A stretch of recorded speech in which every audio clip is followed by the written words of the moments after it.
Hey guys, and right off the get-go I want to say that there will be no spoilers for Endwalker dungeons or trial footage or story or whatever in this video out of respect for everyone stuck in the queue, which yeah, yesterday included myself. I wasn't able to log in at all yesterday. But I know that a lot of people haven't even passed the first cutscene of Endwalker, and so out of respect for them, even though I could probably showcase what I'm meaning when I speak in this video a little bit better with the footage, I'm going to refrain from that just out of respect for everyone. Okay, so now let's get into the video. So the Sage requires a very significant perspective shift for a lot of players, as I've been getting so many messages asking for information or that they're confused or saying that the Sage is broken and needs buffs desperately. So I'm making this video to really hopefully help new Sage players wrap their head around what is going on with this job. Consider it a very, very light, thin primer version of my Ultimate Sage Guide, where I go into the most detail one could possibly go into for the job. If you need more information above and beyond what I'm going to say here, I defer to that video which is on this channel, or alternatively if you want text-based form, it's going to be on my personal website that I've made from top to bottom, FFXIV. Don't worry, there's no ads, no paywalls, I don't do that stuff, although I'd probably be better off if I did, but I don't. Yeah, let's talk about that. First and foremost, to the Sage is a perspective shift. It is significantly different from a more traditional healer like the White Mage, and this is a grotesque oversimplification that would get me slapped by many of my friends if I didn't state that outright, that it was oversimplification. I know guys, please don't hurt me, but a White Mage's primary focus is on brute forcing people's health bars up with magnificent bursts of health, like Plenary Indulgence with Afflatus Rapture is insanely strong, or Cure 3, which this bursting of health is really not what the Sage is about, generally speaking. In fact, let's showcase this right now. The Sage's 2-minute cooldown 600 potency burst heal is called Pneuma. Remember, I just said 2-minute cooldown, 120 seconds. That is doing the same amount of healing as the White Mage's no cooldown Cure 3, let alone the rest of their kit that outpaces it highly. This example alone should cement without question that this is a very, very different style of healer. As a Sage, your number one goal is to use the various parts of your kit to help smooth damage intake, so you don't need that big spiky burst, because simply put, you aren't going to have that big spiky burst come in if you play the Sage properly. Taking that large spike of damage or healing and break it up into multiple little subcomponents that you can address. Especially when you are paired with something like a White Mage, you make it far easier for them and their kit to come in and digest the incoming damage. It's far easier to recover from being brought to 30 or 35% HP versus literally 2 or 5% HP. That's the first goal. And by extension of that first goal of smoothing damage intake is keeping your GCD sacred for cardia procs, also known as throwing out as many frigging damage spells as you possibly can and never stopping. I'm gonna have a lot more to say on that in a little bit when I'm talking about heal over time effects and ways to resolve incoming damage and smooth that process out. I want to jump back to the overarching goals. So I'm sure that many people see the term barrier healer and jump to the deployment of large party barriers, but it goes far deeper than that, such as Nocturnal Ass. Nocturnal Ast is dead. Such as Current Ast has the ability Neutral Sect that allows them to deploy barriers to the entire party. Clearly it's going a little bit deeper than that. Large, consistent party-wide mitigations, and especially in the Sage's case, very significant co-healer healing amps like Fizzes and Krasis are both remarkably available and powerful sets of abilities. To mention heal over time effects trickling in the background like Cardia is a very, very, very powerful heal over time effect. And you probably noticed that I said barriers for the last, and lastly are those barriers. The Sage really though has 2 tiers of barriers. The first one is that the Sage comes with extraordinarily powerful off GCD barriers, Haima and Panhaima, ham and pineapple. Smooth damage intake to be like velvet. These abilities, I have played with them now in game and in trials, and I'm like, oh my god, these are so good. The damage intake is so smooth. So it's this combination of mitigation, barriers, heal over time effects, healing amps that really smooth that intake of damage and make it more digestible for your healer, co-healer in a raid setting like Savage raids, or yourself if solo. So with every other healer, and yeah, I will actually say the Scholar too, you deal a lot more with incoming spike damage that penetrates and wounds the health bar significantly. Very powerful spike. Continuing the White Mage example, this would be resolved through bursting or powerful ticks of Medica 2 over time if time allowed you to. But that's all very high level, so now let's take this and deconstruct this a bit. Sage can look at this incoming wad of damage and break it down piecemeal. First up, let's talk mitigation, and if you've ever heard the term a dollar saved is a dollar earned, a similar mentality can be applied here to the Sage. So you get a 10% mitigation from Caracol. You also get an amazing heal over time effect, but we're going to talk about that more later. This is an ability that you should honestly be spamming very often on the Sage. This is one of your bread and butter abilities that honestly could almost, or I can almost justify it. I'll speak for myself. I can almost justify it in almost any situation. It's very, very powerful. This ability in and of itself reduces the total spike impact significantly. Now, if you wanted even more damage reduction, you can combine Caracol with Holos.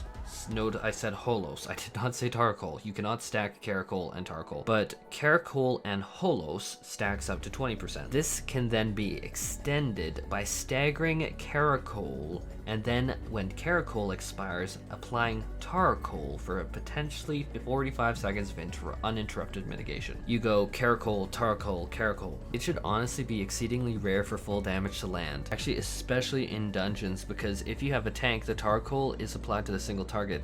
This tank should almost always have a reduction during any pull, and I'm just saying that specifically because a lot of my messages are specifically about like pulls during various dungeons, and the Sage is just not having the ability to like handle the tank. There should almost always, for the entire duration of a pull, 45 seconds is a pretty decent amount of time for a pull, be some form of mitigation from you on top of the tank's mitigations. Now part 2 for the breakdown is barriers, and this is going to be the other part that is more obvious from the name barrier healer.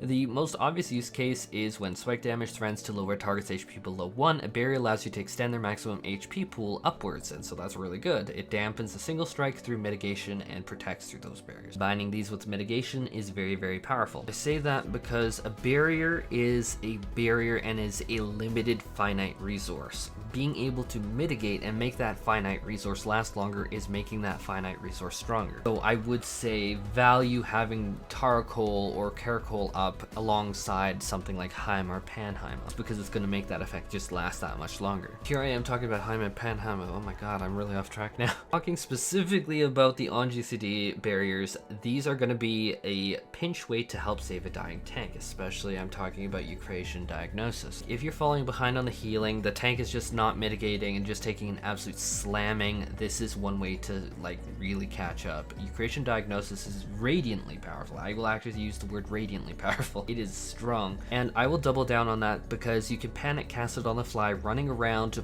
chasing after a tank in a pull and have it break, which will give you a charge of Toxicon that you can spend for damage while moving. Giving both Toxicon and Eucration Diagnosis between those two GCDs for 330 potency of damage, and saving your tank over 2 GCD while fully mobile, running around and scared. I cannot emphasize that this use case is actually very important. Pride comes before the fall. Doing some extremely basic math. This is not complicated math at all, guys, I know. But this means that your net gain from doing these 2 GCDs is that you're getting a 540 potency barrier with a 300 heal for a total of 840 total healing potency. And then you are getting 165 damage over those 2 GCD that you panic casted. Or rather, per GCD, just because I divided 330 by 2. But this is something that kind of gets a little bit controversial, and this is something I've talked about like behind like closed Discord doors. Compared to the Scholar, is this less damage than 2 Ruin 2 casts at a quoted 220 potency per GCD? Yes. 165 is very clearly lower than 220. But like I've discussed in those private conversations, is that I personally, for my preference, err on the side of caution and would rather cocoon my team with shields when I'm in a panic state, and it is less damage factually than 440 from 2 Ruin 2 casts, but you are getting the barrier on either the party or the tank in the process too. But oh boy, did we get away from the main takeaway. So the main takeaway I would say about the on GCD barriers is Eucration Diagnosis is a very powerful spike of shielding with a little bit of a heal. These are on GCD though, and I in general, especially on the Sage where you want the cardio procs, would shy away from on GCD. If it's not a damaging spell, I don't want to be casting it on the GCD. Unless the damage is obviously so remarkably large that not casting it would be a death sentence. Now let's talk about some of my new favorite skills, and what I will almost always prefer because it is off the GCD, so it allows you to keep your GCD sacred for damaging spells, is Heima and Panheima. Both are amazingly effective tools at softening incoming blows over succession, and due to their nature of being separate cooldowns, they can be staggered and even useful in single tank big dungeon pulls. Don't think that Pneuma can't pull off some wicked numbers on a single tank. It's 200 potency. It's only like 2/3 or 1/3 less than Pneuma. These eat health above and beyond the current target's maximum, and due to the nature of Pneuma and Pneuma being off the GCD, it's just tremendously strong. I cannot emphasize this. Obviously though, you can stack them with baseline shields and then mitigations to offset severe punishment if necessary. Like I went into before, finite resource, try and stack this with a mitigation to make these really do work. Now the third aspect is heal over time effects. This comes through Cardia, Physis 2, and the insanely strong Caracol. Healing over time effects, especially these ones, should become some of your first lines of restoring health, like if it goes beyond your mitigations or whatever. And obviously some will, but I mean it's going to be significantly less spiky than what a white mage would need to contend with, for instance. Should at all times be maintaining Cardia procs by non-stop casting damaging spells to get that beautiful persistent healing out. This really does add up. This really does add up. In fact, I would argue that in a lot of the pulls that I've been doing in current dungeons, no spoilers, don't worry, but the Cardia effect alone is really healing the tanks through these. I am thoroughly impressed with its throughput. It is much bigger than I anticipated. It might just be because I'm using Soteria right or something, I don't know, but I'm having no problem with Cardia's throughput. It's very big. Anyhow, I've talked way too long about Cardia for a short video.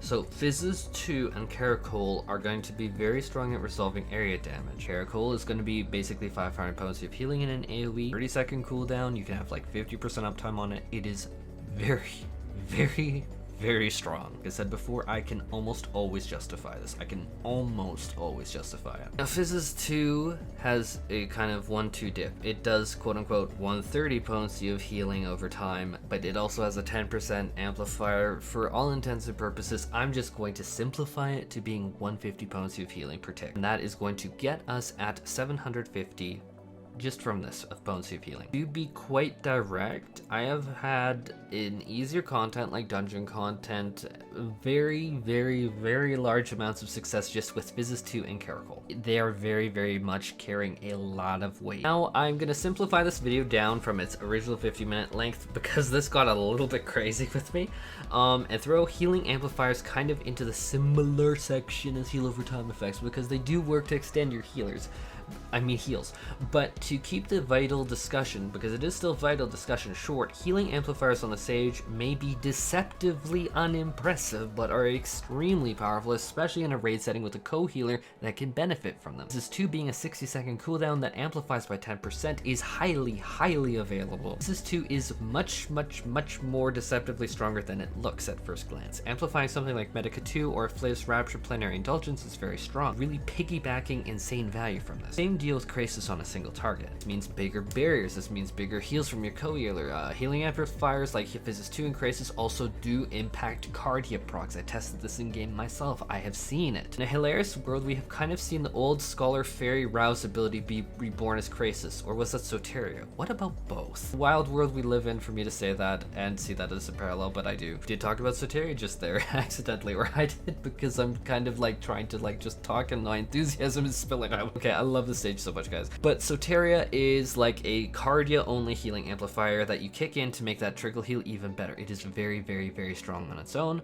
even stronger with Krasis, even stronger with Physis 2. Truth be told, with the sum total of all of these off GCD heal over time effects has been staggering. It really, there is not that many situations I've had to push much further. They happen obviously, but not as often as one might expect. Now for part 5 is, let's say that the damage is simply too much for all of these heal over times, mitigations, and whatever to heal, or it won't be enough time to heal before the next incoming raid wide. This time you fall back onto the bursty OGCD heals, and Drocol and Exocol are very powerful. Exocol especially because we've already seen in Dom and how powerful it is on Scholar for literally years now. Exocol is extremely powerful. Drocol is, it's an emergency heal in a pinch like Lustrate, and Lustrate has over the years absolutely saved wipes. It has proven itself time and time again to be iconic. But by far, and it's a big Nicki Minaj card if he says, but it is the weakest spender. There is no question. Out of all these abilities, Drocol is definitely the weakest. Exocol for raid-wide healing, however, is without question very great, and I do find myself using it often. I'll talk very briefly about Pneuma because it is the only on GCD pure heal that I would recommend people to use. It is a severe burst of health for the Sage's kit relative to the Sage's kit at 600 potency, and that is amplified to 900 with Zoe. It's definitely an iconic matchup unless you want to use Zoe to like amplify Barriers or whatever. But I do want to say you also don't lose the damage or the cardio proc, which is why Pneuma is still so good. But 600 potency on a 2-minute cooldown timer really just screams at the difference between barrier healers and pure healers.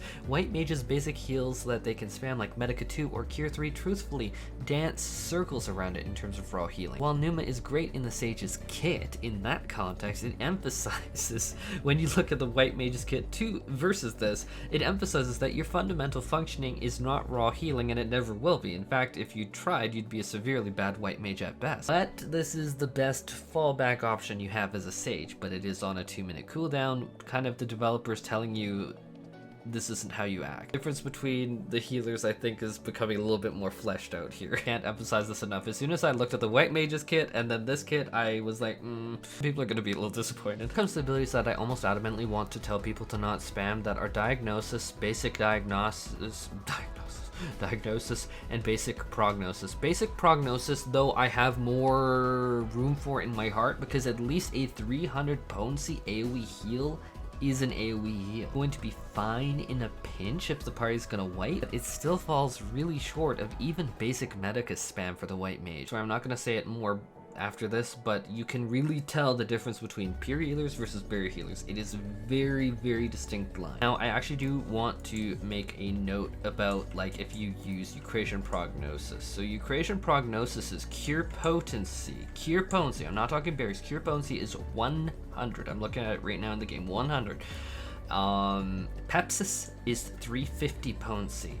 So if you use Prognosis, Eucration Prognosis, that's 100 plus 350 is 450 potency of healing. That is not good. That is really not good. Now, Diagnosis, on the other hand, is 450 potency of healing, and Eucration Diagnosis severely beats it, as Eucration Diagnosis, we mentioned before, is 300 healing baseline plus a 540 potency barrier for 840 potency of healing and barrier, I guess. HPS, we'll just say HPS, which makes Diagnosis a very hard sell unless your MP has truly hit rock bottom. But what makes it an even harder sell is that 450, look at Cardia, that's 170, like it's technically even less than 450 that you're getting here, and you're also not getting the damage hitting the boss too. And so Diagnosis is just a really hard sell unless your MP has truly hit rock bottom. If you are spamming this, please don't. For yourself, please don't. This is not good. This is not good. Anyhow, wow, this video went way over the time that I wanted it to, because I know that you all like a shorter video, and so I'm sorry, but let me know what your thoughts are. I hope that you are all having the best Endwalker experience that you possibly can, especially given the queues. It kind of sucks for everyone. Yesterday I wasn't able to get in at all. My boyfriend still hasn't been able to log on and even view like the first cutscene. Literally not even the first cutscene. Has been a bummer, to say the least, so I'm right there with you all. But hopefully this video gets you hyped for the Sage. Hopefully it's something to entertain you during the queue. Hopefully you're enjoying the Sage talks. I know I actually am. I finally feel like I found the perfect job for me. I don't think that I've ever really resonated with a class in any MMORPG to this level before. It's just really actually everything that I want and more. I'm very happy with it. Anyhow, take care everyone and have a fantastical day.